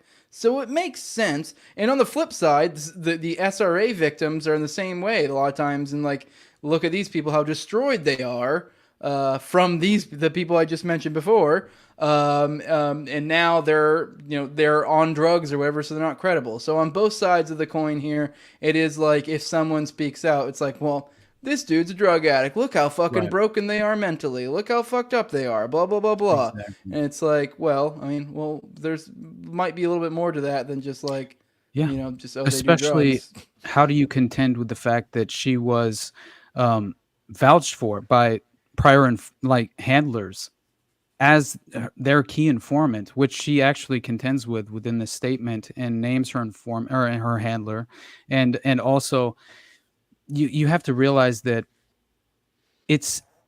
she went through an independent psychological evaluation as well. Not only was she given a psych eval during the course of this investigation, still she was rendered to, inevitably they concluded she was reliable. The court itself, the judge was clearly, in my opinion, someone was sort of controlling effectively controlling the outcome of this case, because he alone was one of the individuals who really perpetuated this narrative of we cannot trust this individual due to drug use, because in reality, she contends with her drug use, and she even makes a sound case as to how she is a reliable witness. And then beyond the fact that, like I mentioned, how can you contend with the fact that she's used as a key reliable witness in all these other prior cases, right? And leading up to this. So all of a sudden,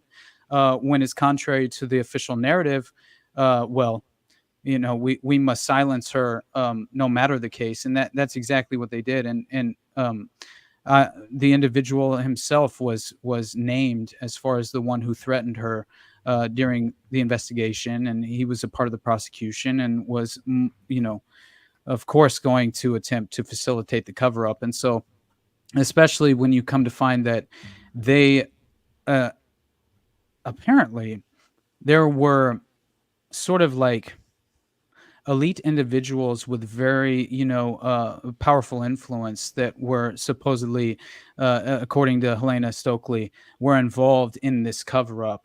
And they had mentioned the fact that we can use the fact that Jeffrey McDonald is a doctor to make the false claim that he would know where to stab himself without, without fatally injuring himself, right? But in reality, he came so close to his liver, it would have been impossible for anyone on Earth to have been able to kind of measure, right, like the proximity of how that would take place, right? And how many times did he get stabbed? Did I miss that detail?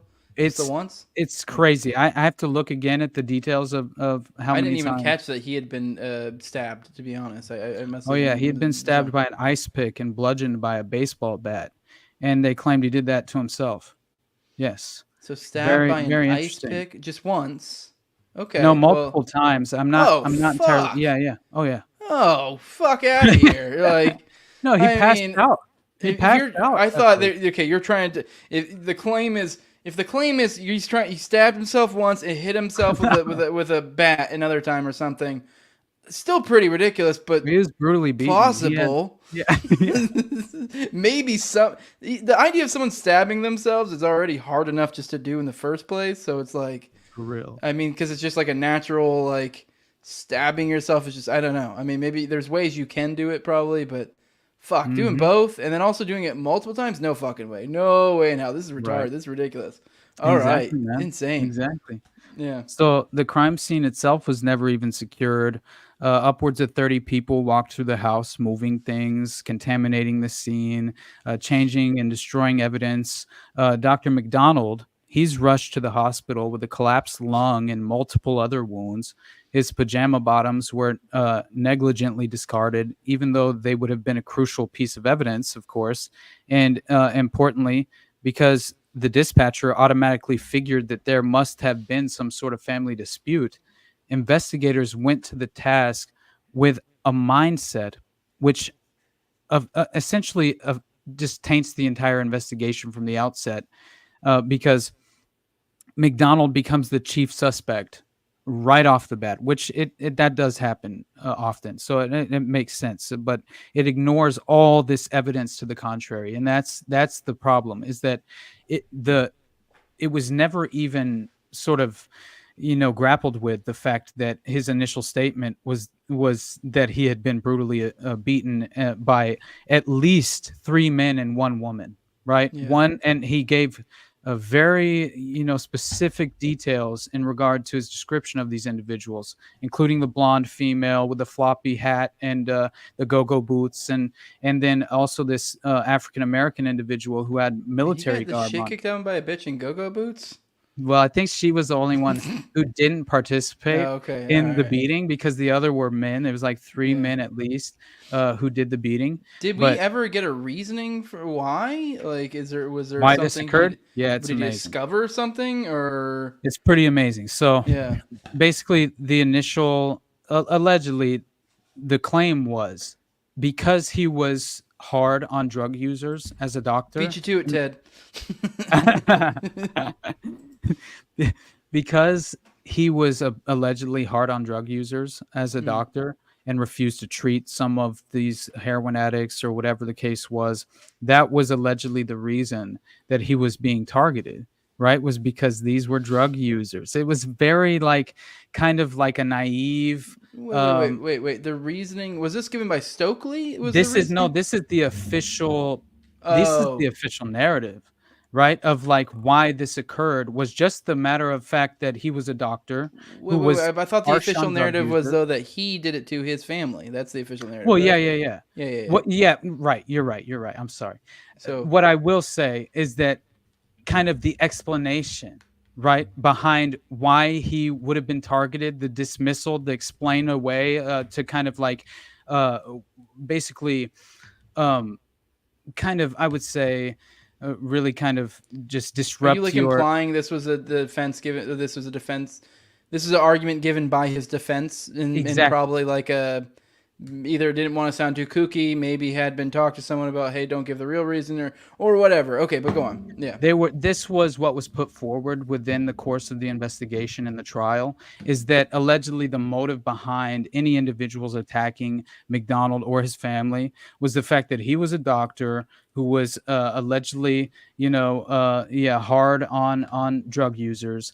And at this time that apparently that was some sort of plausible narrative, because in no way does that even make remotely any sense, especially when you kind of realize that this is effectively like what I would call a fertility death ritual, because it's very much in the same vein of the Sharon Tate murder, right? Mhm. Because Jeffrey McDonald's wife was pregnant when this occurred.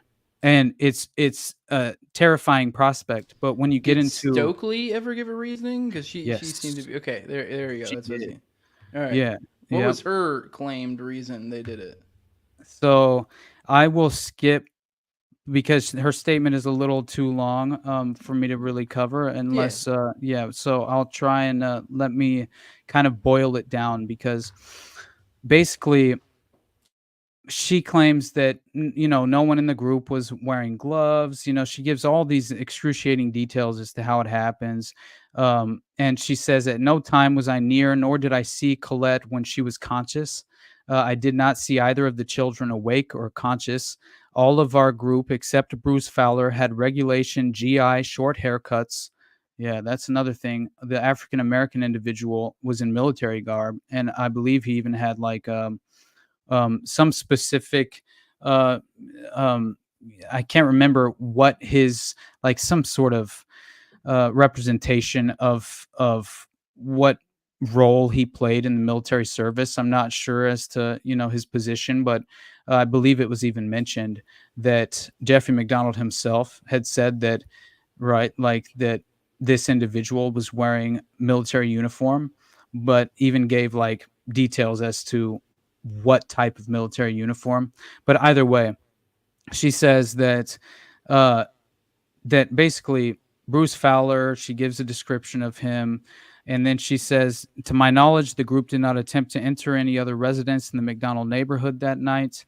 And then she starts to get into the fact of it was damp that night. And as we returned to Clark Street after the murders, I noticed there was a misty fog. I do not recall the identity of the members of this cult who, hold on, let me find where I freaking was. Let me find it. Sorry, dude. They have this set up so ridiculous, but it honestly it's so important because there's only 14 slides of her statement, but my God, like when you get into the excruciating details of what actually she claims happened that night, how she actually went to the phone call. Here we go. All right, it was on 11. So it turns out that basically the members of this cult that were living at the Hickory Trailer Park in Fayetteville, North Carolina, some were known to frequent William Saunders' trailer located there at that time. So this individual tends to be kind of, pointed to as directly being affiliated with this cult organization and really providing kind of, a window into which cult organization they're referencing. So William Saunders, it very much seems like this could be the Process Church of the Final Judgment when you get down to the facts. And so she says that she recalled arriving at the house after the murders and that her boots were muddy, her house, right? And the heel was coming off. And she burned her clothes, right, in order to, burn the evidence from the scene. But in approximately 1971, a CID agent who was responsible for the investigation into the McDonald murders gave a polygraph examination concerning the McDonald murders to Helena Stokely. She took it against her will. Prior to taking the examination, she asked for immunity. The operator told her he could make no promises.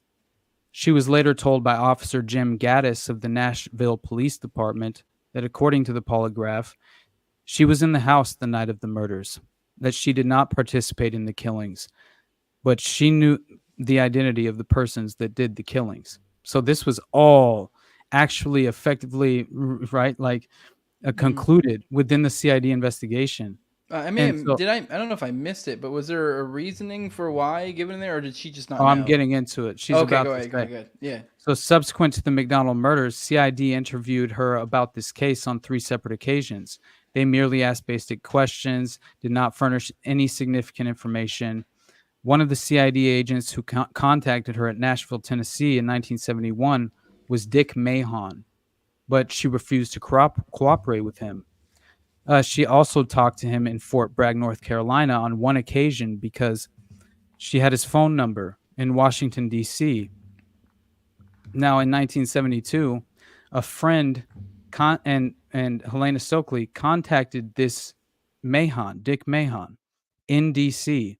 and visited him for about 30 minutes. We did not discuss the McDonald case in depth, but he did say to keep my mouth shut as he was confident that they would find Dr. McDonald guilty. And so she says that he told her I should let sleeping dogs lie. He also told me that the CID had botched up the investigation. Mahon said when the CID arrived at the crime scene, they set up the potted plant, went to the phone, used it covering up any clear prints that might have been there. He also said that they arranged for the hospital to destroy Dr. McDonald's pajama bottoms. He did not say how CID arranged this. Dick Mahon also made the statement that no one but a doctor would know how to stab himself so many times without killing himself. Holy shit. What an insanely retarded thing to say. Right? Right, yeah, I don't know. So I mean, this was the 79, so I don't know. Yeah. I mean, were people just that retarded back then? I don't know. I mean, it's hard to believe. It's Sorry, go on. amazing. Yeah, It's I guess okay, we're still getting to but- the reasoning, but go on. Yeah. Yeah. So the composite pictures of the suspects, as furnished by Dr. McDonald to an artist, and Helena Stokely identified them as Alan P. Mazerol, Don Harris, Dwight Smith, and herself. So the drawings were shown to be by Mr. Beasley and Ted Gunderson, allegedly. And so this is the case that launched Ted Gunderson down the path of satanic ritual abuse, as I said. So during the trial of Dr. McDonald in July of 79, she's contacted Judge Franklin Dupree, U.S. District Court, Raleigh, North Carolina, and tells him that she wanted an attorney to represent her. He referred her to Mr. Jerry Leonard in Raleigh. So during the trial, Judge Dupree told the jury to disregard her testimony, and after leaving town, she saw a newspaper article wherein Judge Dupree was quoted as stating that she was one of the most tragic cases he had ever seen in his courtroom because of her drug-related background. So immediately highlighting, right, and putting in the forefront of the public consciousness this narrative of drug-related background, unreliable witness. And so he said the drugs that she had used had her mind so twisted that she did not know where she was the night of the murders, right? And so although she had an $80 habit at the time of the McDonald murders, she claims that she felt very mentally alert and aware of details, as this statement indicates. She was off hard drugs and feels that she was competent and capable of being a reliable witness. And so, in contrast, she testifies before the Disability Board in Greenville, in South Carolina, during April in 1979.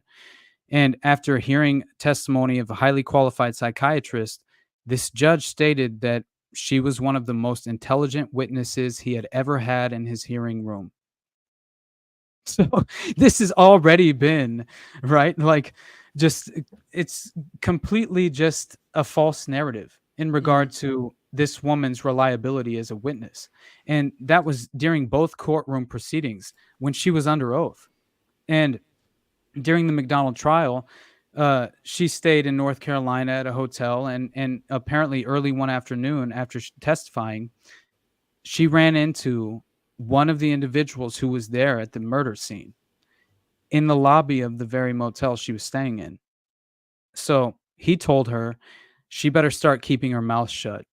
This is a member of the cult organization. All right, He told, now we're cooking. his name was Alan Mazzaroli. Mezzarol. I don't know how to pronounce it. He told me that I had better start keeping my mouth shut. I did not respond. He passed me some Imperin pills. Is that how you pronounce that? I don't even know what Imperin pills are.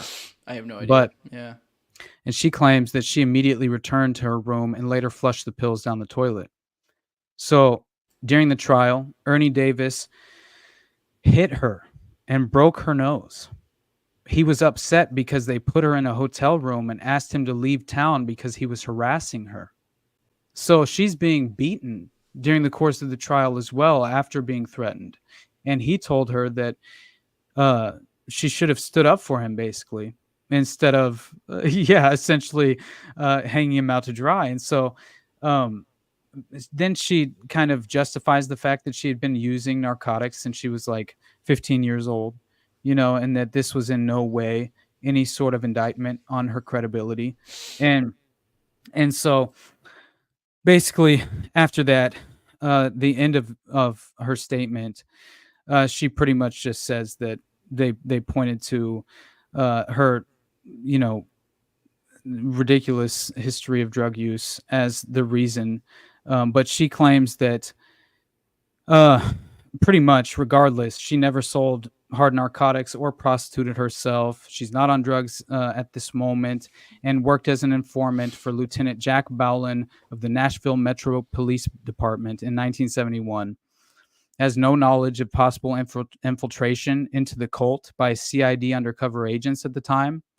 But it turns out that the cult itself, members were apparently under the impression that they had been infiltrated by undercover CID agents who, directly facilitated this cover up. And so, anyway, pretty much she basically really claims that this was a fertility ritual because she says that it was actually mentioned by leadership within the cult organization.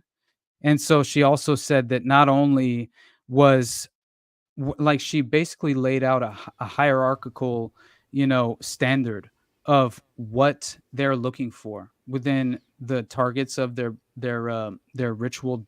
Really, I would say they're sort of, it's really just a fertility blood ritual is what they performed that night, right? Which is it's fascinating, but I should have highlighted where she says that because it's in the middle of her statement and I can't find it right now. It's all good. But We're getting a little long in the tooth here, anyways. I do need to get out of here, so I think we've kind of covered most of it, honestly. I don't know. I mean, if there's something else you wanted to hit us with a punch, I think we covered all the main points there. It is a fucking... I didn't know about this story. This is fucking nuts. But otherwise, you want to let people know where they can find you at, and we'll be back here next week. If you guys want a guest to let us know, tell us know who you want us to get on. I heard from Foundering, but he never hit me back up. So he said yeah, but then never. I don't know. I don't know if he lost the DM. I'll have to hit him back up again later. But let them know where they can find you at, unless there's something else you want to hit on real quick before we get out of here. Yeah, I just want to say that they had, there were candle wax was found at the scene, right? Like they were very clearly performing a ritual, right? Mm-hmm. And it was candle wax from candles that were not found to be owned by the McDonald's, and so it was for sure an outside substance, and also it was sort of kind of put in the context of it was really sort of like this mock Manson replica of the Manson murders, because they were kind of like still very much in the forefront of public consciousness at the time. And there had been like some recent coverage of the Manson murders as well. And so I do find it interesting that basically they attempted to say like acid is groovy and kill all the pigs. And they even like wrote in blood with their fingers, death to all pigs or something of that nature. And they wrote pig on the 2-year-old daughter's bed in blood. Yep. Yeah. There it is. Yep. And so it's very much,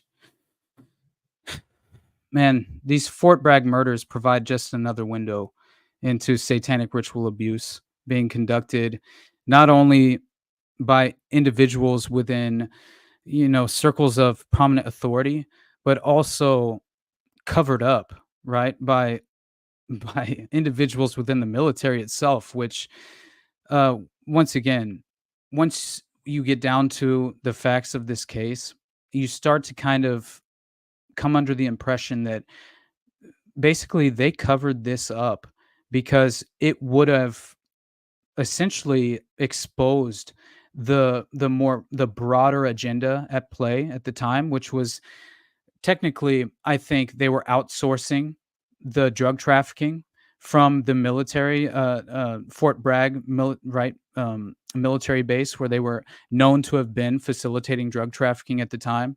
And so it turns out that I think they were essentially using various external organizations, to essentially. Gladio was in a changing, in flux. Exactly. They were in a transition period, changing suppliers from one supplier to another, and there were some hiccups along the way. It's basically, there you go. Yeah, that's and one it very much seems like not only was this a fertility death ritual because Colette was pregnant, like I said, and they specifically only murdered the children as well, right? But it very much seems to have been because within the hierarchical standard of the most powerful targets of a ritual such as this, pregnant women are seen to be, as far as Helena Stokely is concerned, leadership within this cult organization claimed that pregnant women were of the most, I would say, the highest value when it came to targeting individuals within the context of these rituals, and then children fell in a close second below the pregnant woman. So it's a very disturbing concept, but I will say that it's something that if individuals believe it, right, and are participating in crimes such as this, and just affiliated with organizations, right, that we can point to that are affiliated with these doctrines and ideological doctrines of right, esoteric and occult influence.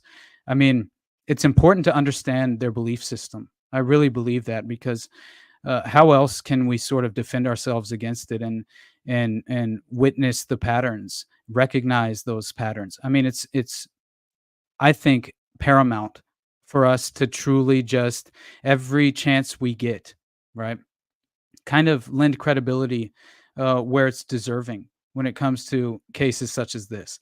And so the Fort Bragg murders will be, for sure, in an upcoming solo episode. I will most likely sort of somehow tie it in with the Hosanna Church scandal, maybe. We'll find out. But I definitely feel as if my upcoming episode will no doubt, it will be the Pilgrim Society, which is largely what I spent the vast majority of my time researching recently. It's kind of hilarious we didn't even talk about it, but always next week. Yeah, exactly. Yeah.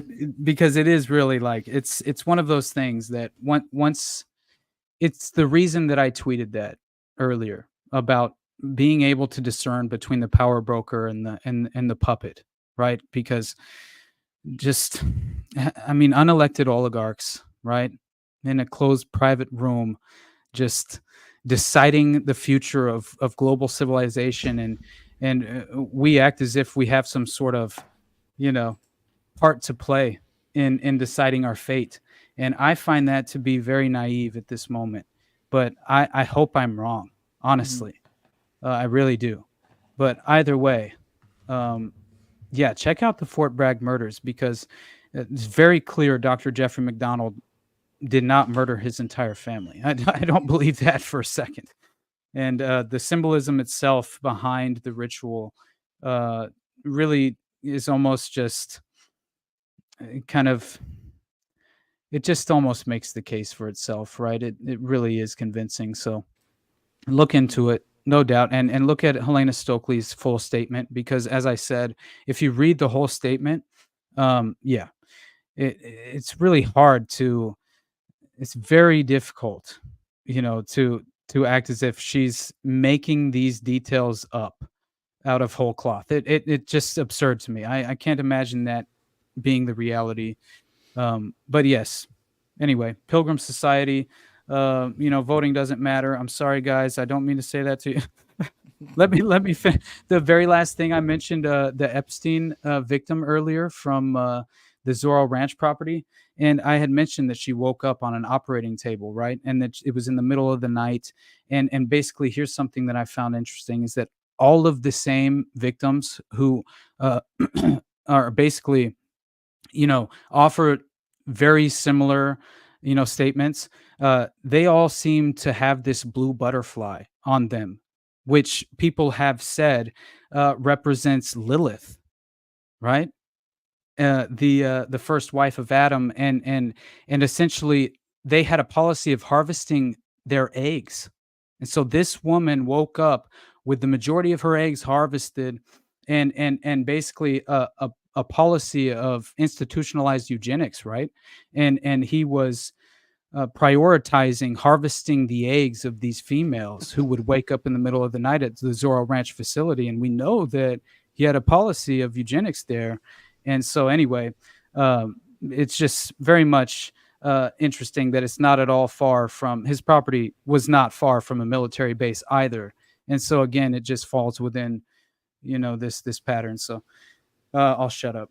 Sorry, brother. It's all crazy, man. All right. You get all your plugs out. All right. Oh, no, I didn't get my plugs out. Go ahead. Sasha told me last week. I'm sorry. My wife told me last week. She's like, you don't even plug. You just run your mouth. And so, you guys can find me at the Underclass Podcast. Please, if in any way you would like to support me, the best place to do it is at basically at Buzzsprout or Patreon. Either one would really help, and I appreciate you all. And beyond that, keep your eye out for the next upcoming episode on the Pilgrim Society, and I will be on William Ramsey, I believe, on this Friday. So talking about Operation Mockingbird. Hell yeah, brother. Well, if you guys like what I'm putting out, if you want to support what I'm doing, patreon.com, just No Way Jose 2020. The lowest level is $2. You can get the early episodes there. You also can, for these already deads, you can come on as a talking head alongside us. If you want to do that, like I said, patreon.com, just No Way Jose 2020. The highest level, I read them off every episode. Those are the homies, my Patreon sponsors. I have my co-host Toad. You can follow him at Tower Gang Toad. I have at Abrogate D's, at ZOVERACK, at _Infinite Zeal. Jacob Daniel of the Biblical Anarchy Podcast. Follow him at Biblical Anarchy. Then I have Tim Tuttle at Jyline Klebold. Then Will Bell makes a delicious blueberry rabbit eye wine. And then a big fan of the show, at Real Josh Elliott. I appreciate everyone that helps us do what we do. Like, share, subscribe, comment, all that good stuff. Follow me on Twitter at Tower Gang Jose. And with that, we are out. Follow Grey Pilled. Go check out Grey Pilled. And Later, guys. Yeah, see you guys. All right, we're out. Bye.